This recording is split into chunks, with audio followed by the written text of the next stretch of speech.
Alors, bonjour à toutes et bonjour à tous et bienvenue dans ce magnifique cours, je l'espère, qui va vous permettre d'appréhender et de vous approprier l'univers de la méditation et tout ça pour la redonner avec intégrité.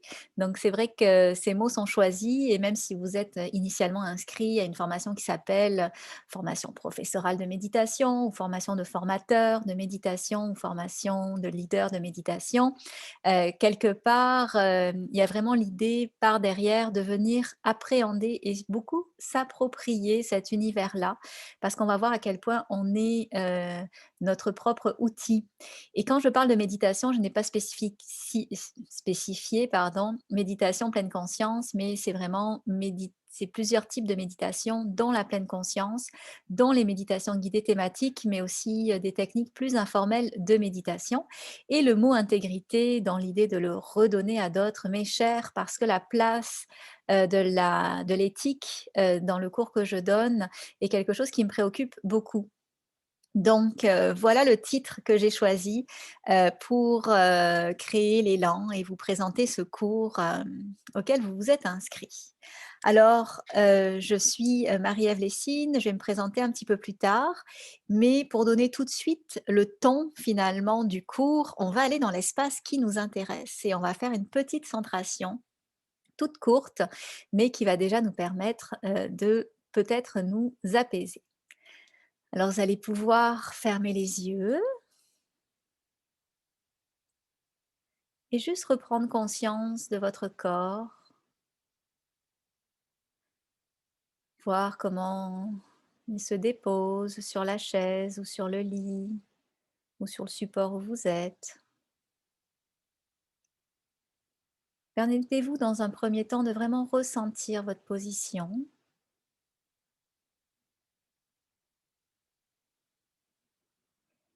et tout doucement ramener à vous votre esprit qui est peut-être encore éparpillé à droite à gauche dans des dossiers plus ou moins urgents, dans les préoccupations du moment. Alors permettez à votre esprit, ou plutôt à toutes ces petites parties énergétiques qui sont comme capturées dans des préoccupations, de revenir, de se rapatrier, pour vraiment vous sentir que vous êtes présent, toute là, pour la suite. Et dans ce petit bout de silence ou d'apaisement que vous commencez à créer, portez doucement votre attention sur votre corps en observant comment il respire, en observant l'effet de la respiration sur lui.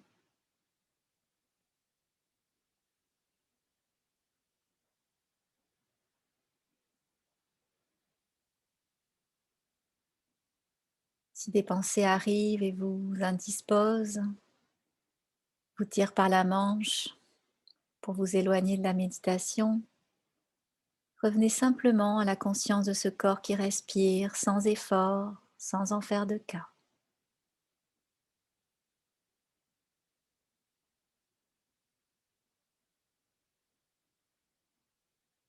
Puis tout doucement, quand vous sentirez que c'est juste pour vous de sortir de la méditation, faites ce qui vous fait du bien pour gagner des repères plus extérieurs, sortir doucement de cet état plus ou moins profond que vous venez de créer. Puis quand vous serez prêt, quand vous serez prête, vous pourrez alors réouvrir les yeux.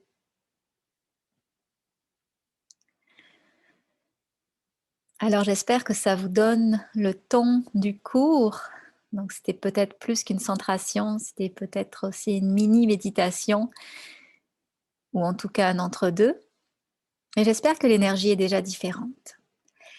Et dans cette présentation, donc, ça va être assez simple. Je vais me présenter, je vais présenter le cours et je vais vous poser les questions qui vous permettront de savoir comment vous présenter lors de notre première séance ensemble. Et ça va être quelque chose dont on va prendre soin. l'importance de bien se connaître, de déjà créer, une certaine complicité entre les membres parce qu'on sait à quel point ça va être les discussions, les questions qui vont nous amener plus loin, toujours tout en nuances, dans la compréhension des concepts qu'on va voir dans le cours.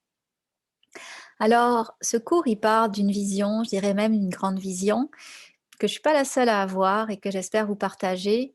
C'est que, heu, la méditation peut vraiment nous aider à reconquérir des espaces de paix et plus de personnes vont venir introduire une parcelle de méditation, ne serait-ce qu'une parcelle dans sa journée, mais plus elle va créer en elle un apaisement, un répit et au fur et à mesure de sa pratique, une transformation qui va non seulement la changer, mais de manière presque mathématique, hein, quand on s'intéresse au courant systémique en communication par exemple, quand on change, son entourage change aussi. On pense beaucoup à l'entourage proche, mais il y a une étude très intéressante de Maharishi qui nous a montré que, plus de personnes se mettent à méditer, plus il y a un effet, sur, plus il y a un spectre d'influence, dans la ville où, ces personnes méditent. Donc ça s'appelle l'effet Maharishi. Pour vous conter un petit peu, l'anecdote de cette étude, donc Maharishi, c'est le papa de la méditation transcendantale, donc un type de méditation, bon, qui est peut-être un petit peu moins laïque, mais très, très à la mode dans les années 70. Et donc lui s'intéressait beaucoup à la science et il a fait donc une étude où un projet pilote où il a demandé à les méditants de sa grande école mondiale de méditation, donc il y avait des centaines et des centaines de personnes, de se réunir dans une ville, je pense que c'était Chicago, et de venir méditer dans comment ça s'appelle, le gymnase, en tout cas un grand, grand gymnase. Donc il y avait vraiment des centaines de méditants ensemble. Et là, on a mesuré l'effet de ce rassemblement de méditants sur la criminalité. Et pour être sûr que ce soit relativement objectif, on a pris des personnes qui étaient pas forcément vendues à la méditation, comme par exemple le chef de police de la ville qui s'est dit: «Écoutez, la seule façon qu'il y a de venir, baisser la criminalité dans ma ville, c'est qu'il y ait une bonne tempête de neige, comme ça il y a personne à tuer, puis, il y a personne dans les rues». Mais non, ce qu'on a vu, il y avait une deuxième alternative, c'est que vraiment ces personnes qui méditent ont créé peut-être comme un champ d'apaisement qui est allé au-delà de leur propre personne et qui a créé, sûrement en tout cas, un parfum, une diffusion de cet apaisement-là, faisant significativement baisser la criminalité dans la ville. Et donc, ce projet pilote, il a été fait à plusieurs reprises, notamment dans les zones en guerre du Proche-Orient et à chaque fois avec, un constat qu'effectivement, il y a quelque chose qui se passe quand un groupe de méditants se met à méditer, dans des zones où il y a de la criminalité. Donc imaginez l'impact que ça peut avoir quand on se remet dans l'esprit du cours, où on se dit que: «Moi je vous l'enseigne, chacun de vous après va enseigner ces techniques-là à d'autres» et donc ce spectre-là va vraiment, grandir pour créer plus de conscience, pour créer plus d'apaisement et donc peut-être créer peut-être la paix dans le monde. En tout cas, je vais vous en parler, mais on parle de vision, c'est pas quelque chose auquel on va peut-être tendre, mais c'est quelque chose auquel on peut très bien contribuer. Et donc, comme je vous disais, chaque personne qui donc apprendra grâce à vous à diffuser la méditation, augmentera le spectre d'influence de la pleine conscience et quand le point de bascule sera atteint, peut-être on gagnera un peu plus de paix dans le monde, un peu plus de conscience dans le monde, mais en tout cas un peu moins de souffrance. Parce que de toute manière, toutes les personnes que moi-même j'ai formées, que vous-même vous allez former ou vous allez accompagner en méditation, ces personnes-là vont forcément connaître, un rapport différent à elles-mêmes, un petit peu plus de paix avec elles-mêmes, un petit peu plus, de sérénité en elles, qui va faire en sorte que, il y aura moins de souffrance en elles, moins de souffrance autour d'elles et donc moins de risques qu'il y ait, encore des guerres dans notre monde. Alors c'est très, très macro ce que je vous explique ici, mais ça vous donne quand même le temps avec lequel, on peut réfléchir le cours si on aime ça, réfléchir, c'est ça, plus à ce niveau philosophique. Et dans ma vision un petit peu plus pragmatique, si je mets la version de moi un petit peu plus pragmatique, il y a aussi la question de se dire que la méditation et on va voir plusieurs types de méditation, c'est quelque chose qui peut s'inviter dans tous les secteurs d'activité où il y a des êtres humains. Donc en gestion, en éducation, en relations d'aide, en santé et j'en passe. C'est vraiment quelque chose qui peut rentrer dans les milieux pour venir transformer les milieux, être vraiment un antidote, hein, à tous ces maux modernes qui gangrènent toutes sortes de milieux. Donc on pense, au stress, notamment, mais aussi on pense je pense notamment quand je vous dis ça, à toutes les questions de performance, tous ces repères finalement qui font en sorte que, ça dénature un peu notre travail, notre rapport aux autres, en venant amener, toute la pensée que nous ou les repères que nous amène la sagesse de la pleine conscience, mais aussi la reconnexion à soi que nous amènent les méditations guidées plus thématiques. Beh, il y a vraiment quelque chose à faire pour venir changer les secteurs d'activité et vous qui suivez le cours, vous êtes de toutes sortes de secteurs et j'en ai formé des professeurs depuis, toutes ces années, près de 300 et ils sont dans toutes sortes de secteurs différents et à chaque fois, il y a eu quelque chose à faire pour venir, infuser la sagesse de la méditation, là où ces personnes étaient. Et donc, pour, créer cette grande vision-là, donc on sait que c'est une grande vision, c'est quelque chose qu'on n'atteint pas, mais en tout cas vers lequel on essaye de tendre. Beh, ça prend des personnes comme vous qui sont dédiées à approfondir, et pratiquer la méditation pleine conscience et les méditations guidées thématiques qui sont aussi, soucieuses de bien comprendre, les concepts tout en nuances. Parce qu'au final, c'est relativement simple la méditation pleine conscience, les méditations guidées thématiques, mais on travaille avec quelque chose qui est, qui est pas tant palpable. Donc c'est important de bien comprendre toutes les nuances pour vraiment la redonner avec intégrité, faire en sorte de ne pas dénaturer cette pratique millénaire qui peut paraître simple de prime abord, mais qui a une profondeur, insoupçonnée. Et quelque part aussi, dans toute ce changement de repère que nous amène la pleine conscience, c'est comprendre aussi que le futur professeur ou l'accompagnant ou le leader en méditation, heu, il a d'abord à miser sur qui il est, sur son savoir-être, même sur son être. Oui, en plus de son savoir et de son savoir-faire, mais ça doit être la base, mais il y a quelque chose à faire au niveau de son être qui fera vraiment, la différence s'il en est soucieux dans ses enseignements. Donc c'est plus qui il est comme professeur que qu'est-ce qu'il fait ou la sa capacité à parler, sa diction, sa compréhension fine des concepts. Tout ça, c'est important, mais c'est surtout qui il est profondément, dans toute sa profondeur, dans toute la transformation qu'il aura acquis grâce à la méditation, qui va faire une différence auprès des personnes qui l'accompagnent. Et quand on parle de raison d'être du cours, beh, ce cours a une raison d'être s'il y a des personnes comme vous qui sont convaincues par la méditation, qui sont engagées, mais aussi créatives. Et ça va être quelque chose sur lequel je vais quand même insister. Voilà, donc toutes ces personnes-là pour créer des projets, parce qu'après on veut le redonner, pour redonner tout ce que la méditation vous a apporté. Alors, voilà un petit topo sur, les besoins pour créer ce cours, puis pour créer quelque chose de plus grand par la suite. Si on s'intéresse maintenant à la philosophie du cours, il y a comme des balises qui pour moi sont, primordiales et elles tournent autour, de tu sais, d'une conception assez humaniste et qui m'est chère puisque c'est ma formation en psychologie, mais c'est l'importance du respect inconditionnel de chacun. Chacun dans le groupe, mais aussi chacun à l'extérieur du groupe, ça c'est sûr, mais chacun dans le groupe, chacun a le droit à un respect inconditionnel. Et donc ce que je veux créer par la mise en place de cette philosophie-là, c'est vraiment un lieu sécuritaire. Et qui dit lieu sécuritaire, dit un lieu où on peut venir se dévoiler, un lieu où on peut choisir d'être un peu plus soi-même, un lieu où on peut même s'entraîner à être soi-même, s'entraîner à être plus vulnérable, s'entraîner à poser des questions qu'on n'aurait peut-être pas osé poser, s'entraîner à montrer une partie de soi dont on aurait eu honte dans un autre espace. Donc, je ne veux pas vous faire peur en vous disant ça, mais ça peut il y a des moments dans le cours et j'en ai l'expérience où, on vient, beh, toucher des cordes, poser des questions, découvrir des éclairages en soi et il faut sentir, en tout cas je veux vous faire sentir, dans le petit cocon que je veux créer dès le départ, que vous pouvez vraiment être vous-même dans cet espace et vous sentir en sécurité. L'ingrédient, suprême pour ça va être la bienveillance, donc bienveillance envers chacun, bienveillance de moi envers vous, bienveillance de vous envers moi et bienveillance aussi de vous-même envers vous-même. Donc de ne pas tomber dans vos vieux travers de performance, de vouloir tout faire.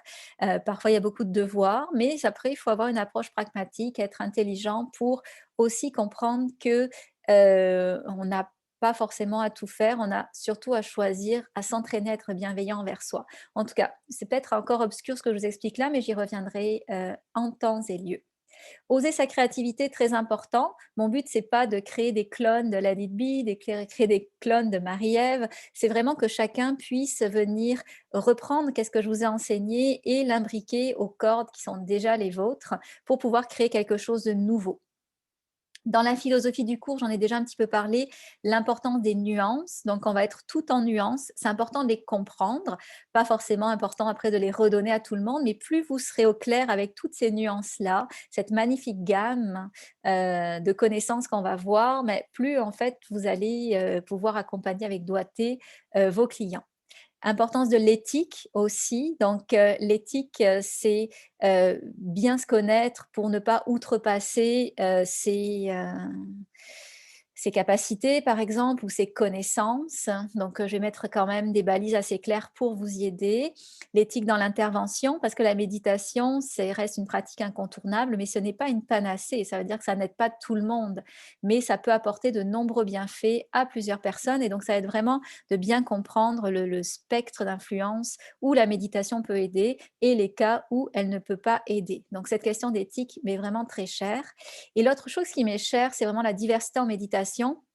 Je veux pas juste vous former en pleine conscience, c'est pas le mot juste est pas forcément juste justement, je veux vous amener la sagesse de la pleine conscience certes, mais je veux aussi vous montrer, quelque chose qui est peut-être un peu moins connu en ce moment, c'est les méditations guidées thématiques selon des approches d'imagerie. Je vais en reparler et donc l'un et l'autre et la pleine conscience et les méditations guidées thématiques plus selon les principes d'imagerie, ça donne un cocktail magnifique, non seulement pour ramener plus de sérénité dans le cœur de chacun, mais aussi les aider à se reconnecter à soi et à leur monde intérieur.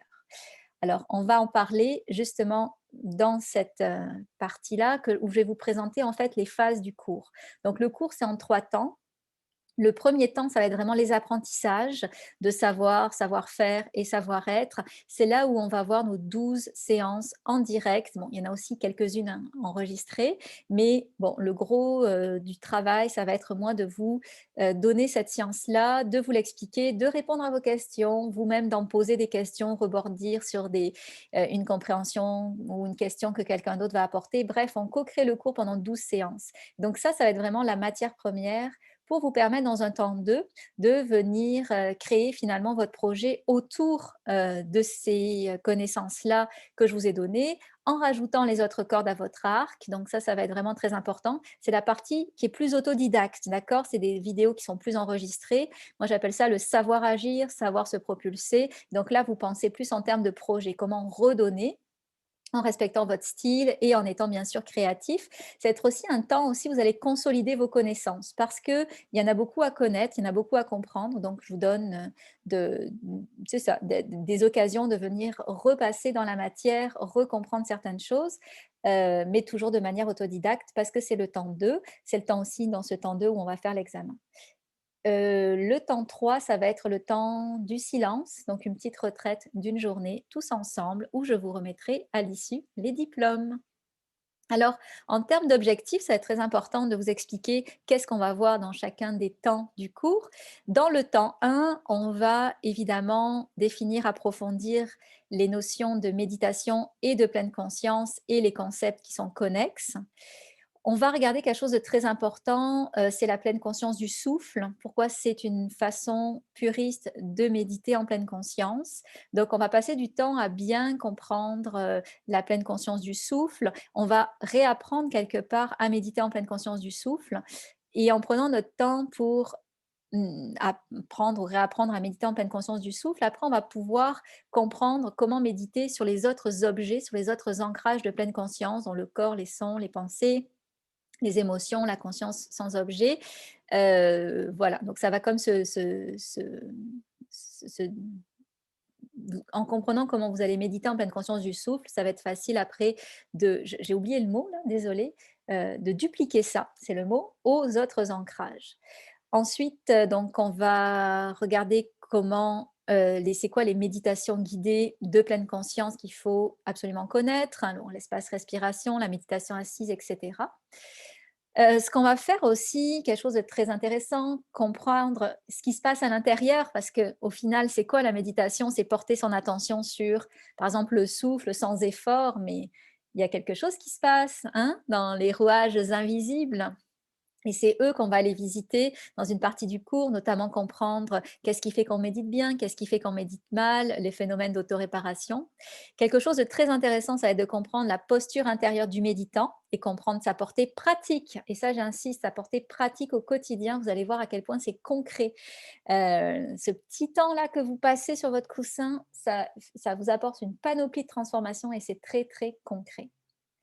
Comprendre évidemment les bienfaits de la méditation, un petit module sur la gestion de la douleur, un petit moyen module sur la pleine conscience des émotions et sur les émotions. Ensuite, on va aller voir la place, hein, de quelque chose en particulier qui m'est très cher, c'est la bienveillance. Donc la place de la bienveillance en méditation et comment le traiter en méditation. Et regarder évidemment, comment méditer plus de manière informelle, c'est-à-dire quand on est plus dans le feu de l'action ou quand on n'est pas forcément sur son tapis ou de façon à faire des prises de conscience sur sa vie. Il y a des façons de méditer qu'on appelle informelles et je vais vous présenter un petit peu tout ça. Alors, parfait. Oui, mais ça continue dans ce temps 1, je n'ai même pas fini. Apprendre à motiver ses clients à méditer, ça c'est primordial. Quelque chose aussi de primordial, c'est bien cerner les contre-indications à la méditation en pleine conscience et l'éthique entourant l'enseignement. Ça, je vous ai dit que c'était vraiment très, très important, la question de l'éthique. Et c'est ça qui peut vraiment faire la différence entre quelqu'un qui ne sait pas et quelqu'un qui a pris un cours et qui va être soucieux de vraiment respecter l'éthique du professeur de méditation. Et voilà, donc ça, quand on aura fait ça, on aura fait un grand, grand tour autour, du grand monde de la méditation pleine conscience et après dans un deuxième temps, on va basculer dans le 2e merveilleux grand monde qui est le monde des méditations guidées plus thématiques. On n'est pas en pleine conscience, on est dans les thèmes de méditation. Donc, par exemple, une méditation sur la confiance en soi, une méditation sur la patience, une méditation sur l'amour de soi. Donc, on va regarder comment travailler ça avec des images.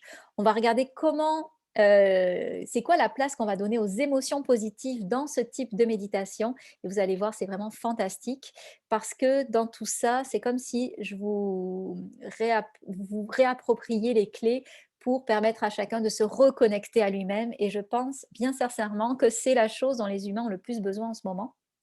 Évidemment, on va regarder ça aussi au niveau des rouages intérieurs, des rouages invisibles en lien avec la méditation guidée thématique et dans ces cas-là, il y a aussi des petites pratiques de méditation informelle que je vais vous présenter.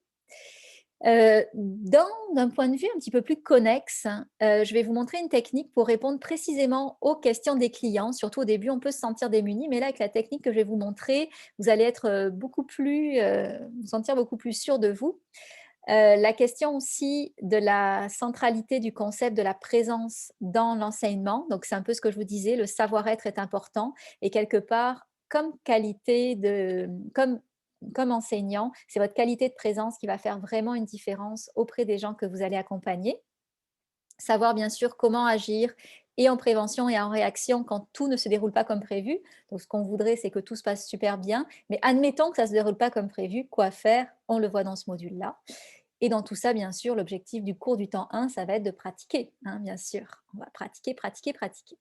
Donc tout ça, après ce temps 1, vous aurez tous les ingrédients possibles et inimaginables pour vraiment être conforté dans vos habiletés, notamment au niveau du savoir-faire du professeur de méditation, mais aussi du savoir-être, mais ça vient aussi à la longue. Et arrive le temps 2 qui est le savoir agir, savoir se propulser.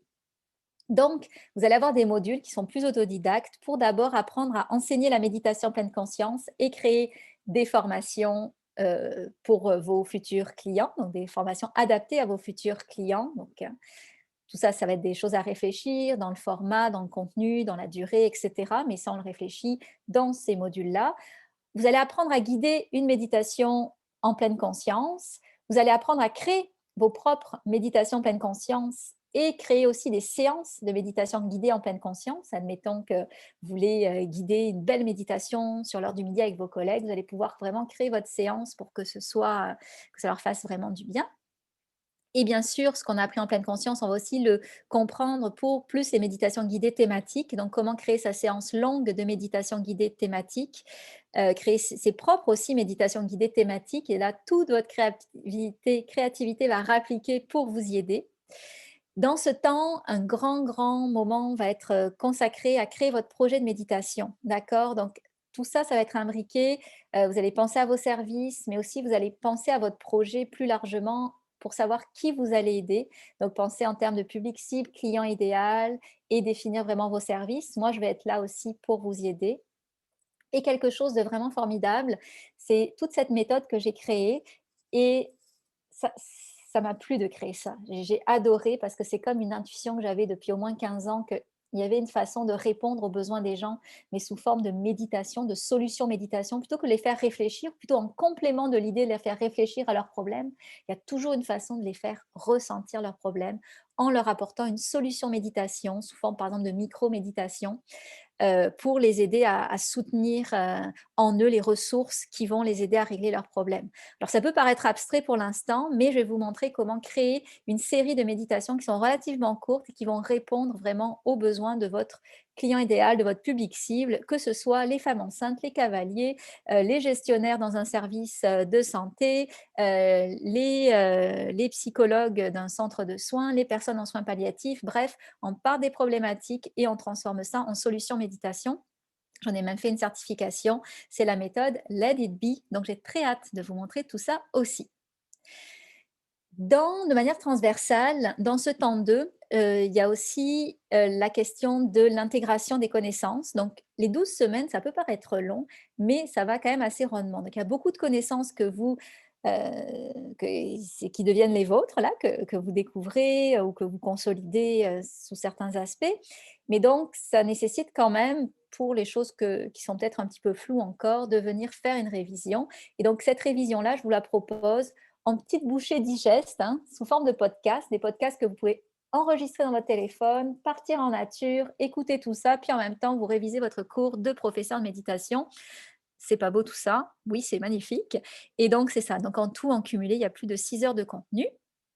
Évidemment, pour vous aider à vous motiver, je vous mets en binôme avec un collègue avec qui j'ai senti une petite complicité pendant le cours et vous entraînez, vous échangez avec lui pour améliorer vos habiletés de professeur de méditation. Et le temps 2, c'est aussi le temps de l'examen ou un examen qui n'est pas punitif puisqu'on fait une autocorrection et je ne vous donne pas de notes. Donc le temps 3, j'en ai pas parlé, mais ça va être la retraite en silence au monastère des Augustines ou des équivalents que je vais vous proposer plus en ligne si vous ne pouvez pas vous déplacer au monastère. Donc en termes de méthode pédagogique, je vais vous présenter des théories, je vais vous l'expliquer. Il y aura beaucoup de pratiques, d'expériences, d'exercices qu'on va faire ensemble et que vous aurez à faire aussi en devoir. Le cœur de tout notre apprentissage va être autour des discussions. Donc, il y aura comme une co-création grâce à vos questions. Vous savez, dès que vous allez sentir pas sûr, j'ai une question, ben, là, il va falloir la poser parce que grâce à ça, on va pouvoir encore plus creuser, discuter et nuancer, approfondir tous les concepts du cours. Vous aurez des lectures à faire. Certains livres, c'est à vous de les acheter. D'autres, c'est moi qui vous les donne avec la licence Copybec. Il y aura des pratiques en binôme, bien évidemment, comme je vous l'ai spécifié, et une pratique de méditation. En termes de support et matériel, donc tout le cours qui se donne en direct, ce cours qui se donne en direct, il est enregistré. Vous avez accès pendant 1 an. Admettons que vous voulez revoir tous les cours, vous l'aurez. Il y a aussi des séances qui sont déjà préenregistrées. Donc, vous les avez aussi, des PowerPoint, des lectures, papier PDF, un portfolio de 100 pages qui vous donne la base pour commencer à guider vos méditations. Donc, c'est toujours sécurisant d'avoir des scripts de méditation pleine conscience, des scripts de méditation guidée thématique pour ces premières fois, même si vous aurez bien évidemment à l'adapter à votre style, à votre phrasé. Je vous donne plein de méditations. On a un groupe Facebook où on échange des choses, où je vous incite d'ailleurs à poser vos questions pour permettre aux autres de vraiment en profiter quand je donne les réponses. Si c'est plus intime, ben là, vous pouvez aussi choisir de m'écrire plus par courriel et mon courriel est ici pour que vous puissiez, c'est ça, pour que vous puissiez m'écrire. Donc les incontournables, quelque part l'assiduité, parce qu'on co-construit le cours ensemble, donc s'il y a personne pour me poser des questions, bah, ça devient un cours préenregistré et ça s'éclate. Ce qui est intéressant, c'est quand il y a une discussion autour de ça. La présence à la retraite en silence est obligatoire pour avoir le diplôme. Donc il y a d'autres prérequis. Vous devez guider aussi une méditation guidée et remettre l'examen pour avoir le diplôme et ne pas être absent à plus hem, de 2, comment ça s'appelle? De 2 séances pendant toute la durée, sauf accord avec moi si vous avez une situation particulière. Bref, ce que je voulais dire en termes d'incontournable, c'est surtout l'importance d'être présent au cours et de votre pratique quotidienne de la méditation. Ça, c'est vraiment primordial.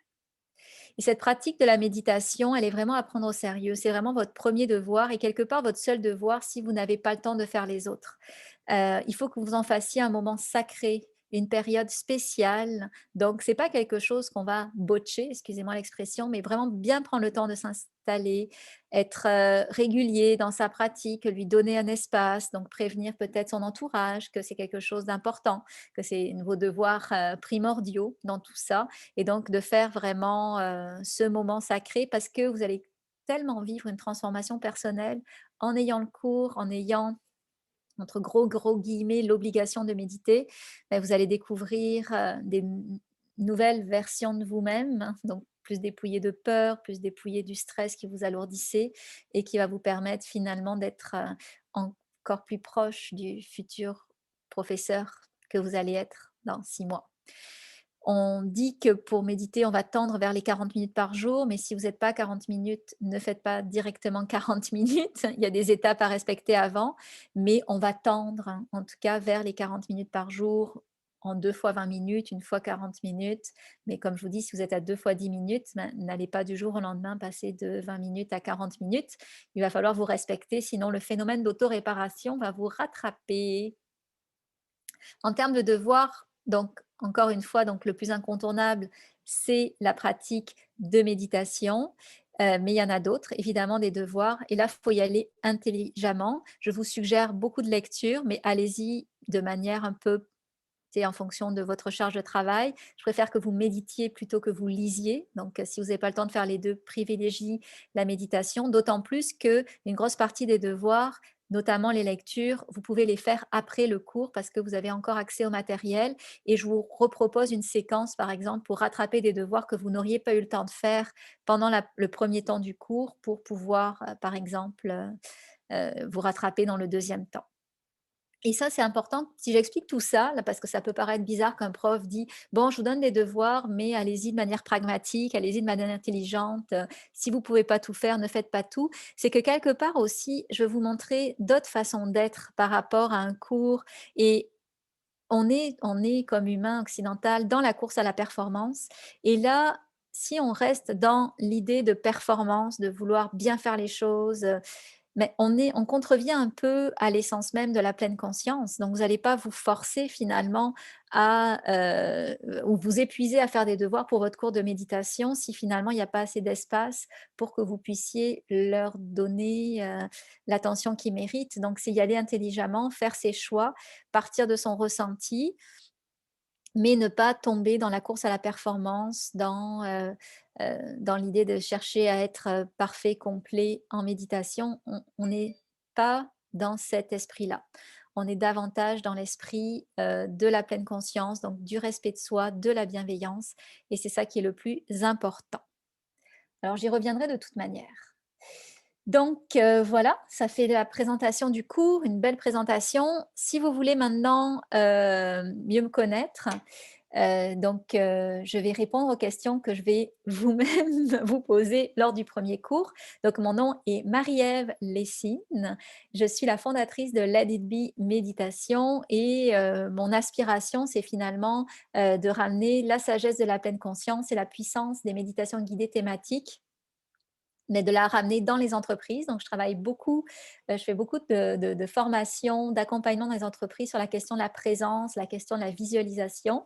J'ai aussi mon cours de professeur de méditation, celui que vous suivez, avec l'ambition, comme vous le savez, de former des personnes que j'ai choisies, triées sur le volet, qui vont après redonner cette sagesse-là, intégrer finalement, toute cette, tous ces trésors auprès auprès de leur public cible. Donc ça, c'est fantastique.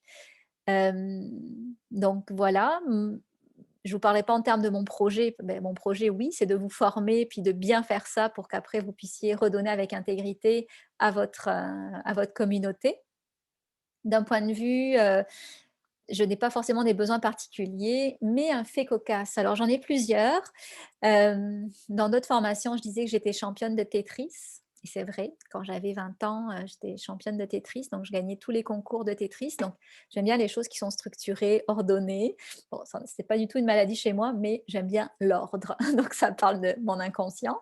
Sinon, j'ai une autre anecdote, c'est que donc j'ai 40 ans, je monte à cheval depuis que j'ai l'âge de 12 ans et je suis tombée pour la première fois à cheval la semaine dernière. Donc, bon, c'est ça. Donc j'ai mis finalement 12, 20, 28 ans avant d'avoir ma première chute à cheval et en fait, c'est moi qui me suis comme pitchée par terre parce que ma jument a comme glissé. Alors comme je voulais pas me retrouver écrasée sous elle, bah, je suis allée m'envoler dans les airs pour pouvoir pour pouvoir, ne pas être écrasée. Donc c'est ma première chute. Puis, c'est quand même assez sympathique parce que quand on tombe de cheval, on a une obligation après, c'est d'apporter des pâtisseries à l'écurie. Donc, on s'est bien régalé avec des pâtisseries. Donc voilà, c'est aussi simple que ça. Prenez le temps de préparer, l'information que vous voulez nous transmettre pour qu'on vous connaisse bien et d'ici là, je peux vous dire que j'ai très hâte de vous connaître. À bientôt.